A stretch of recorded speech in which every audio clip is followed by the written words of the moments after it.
টাঙ্গুয়ার হাওর দেশের অন্যতম জনপ্রিয় পর্যটন স্পট। প্রকৃতির অপার সৌন্দর্যের টানে টাঙ্গুয়া ভ্রমণে ছুটে যান হাজারো পর্যটক। তবে সেই পর্যটকদের অসচেতনতায় ধ্বংস করছে টাঙ্গুয়ার পরিবেশ। সুনামগঞ্জ থেকে মেহেদী হাসানের তথ্য ছবিতে টাঙ্গুয়ার হাওর নিয়ে দ্বিতীয় পর্বের প্রতিবেদন দেখুন ডেস্ক রিপোর্টে। শান্ত স্নিগ্ধ অপার জলরাশি, নীলাকাশ আর সবুজ জল মিতালি করেছে এখানে। অথচ এই শান্ত সুন্দর পরিবেশ খান খান করে দিচ্ছে সাউন্ড বক্সের শব্দবোমা। অসংখ্য বাউল সাধকের জন্ম সুনামগঞ্জ। মরমে ঐতিহ্য রয়েছে এই হাওর জেলার। অথচ টাঙ্গুয়ার ভ্রমণে যারা আসে অনেকেই উচ্চস্বরে ডিজে গান বাজিয়ে আনন্দের নামে তৈরি করেন বিকট শব্দ দূষণ। হাওরের পরিবেশকে যা ধ্বংস করে। জলচর পাখিরা দুদণ্ড বসতে পারে না। করচের বনের পোকামাকড়েরাও ভয়ে মুখ লুকোয়। টাঙ্গুয়ার হাওর হারায় তার স্বকীয়তা। এখন স্থানীয়রা ফসলি জমি করতে পারে না, কারণ বোতল ভাঙা বা প্লাস্টিক এইসবের কারণে হুমকির মুখে ফসলি জমি এবং জীববৈচিত্র্য। এই সাউন্ড সিস্টেমগুলোর জন্য তো আসলে আমরা সবাই অতিষ্ঠ।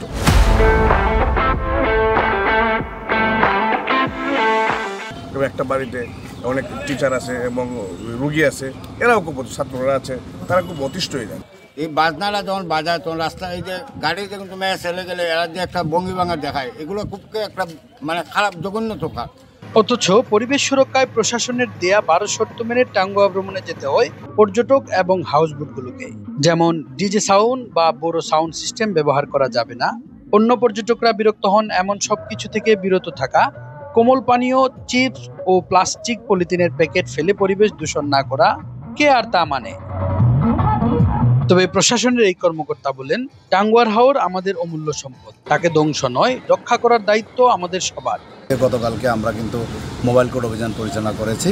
সেখানে 5টি ট্রলারকে 10,000 টাকা জরিমানা করেছি এবং একটি হাউসবোটকে সতর্কতা স্বরূপ প্লাস্টিক দূষণের কারণে আমরা তাদেরকে পরিবেশ আইন 1995 অনুযায়ী 5,000 টাকা জরিমানা করি। অর্থাৎ উচ্চস্বরে গান বাজনা করা টাঙ্গুয়ার হাওরে নিষিদ্ধ এবং যে কোনো উচ্চস্বরে গান বাজনা করা হলেই তাদেরকে আইনানুগ ব্যবস্থা গ্রহণ করা হবে।